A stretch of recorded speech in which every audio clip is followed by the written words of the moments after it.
Welcome to Kenton Teaches. Enjoy the video. You start by confirming your pet capacity and the exact level required for expansion. This matters because upgrades unlock only at specific thresholds. Once you know the requirement, collect the resources listed: 500 seeds, 200 wood, 50 gems, so you won't stall mid-upgrade. While you gather materials, clear 2 adjacent plots and set temporary fencing to prevent wandering pets. This first action secures space and items. Then initiate the upgrade, prompt in the pet menu to reserve the slot and begin construction. Once the upgrade starts, place the upgraded pet house precisely on the cleared plots and orient its entrance toward the main path to streamline movement. This reduces pathfinding delays. Make sure to add half roof insulation and a 0.5 water trough to stabilize comfort and prevent stress penalties.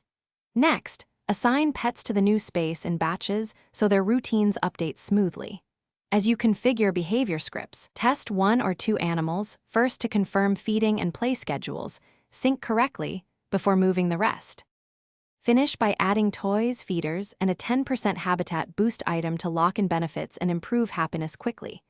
You should then monitor pet happiness meters for 24 in-game hours to ensure comfort and routine stability. Adjustments are normal.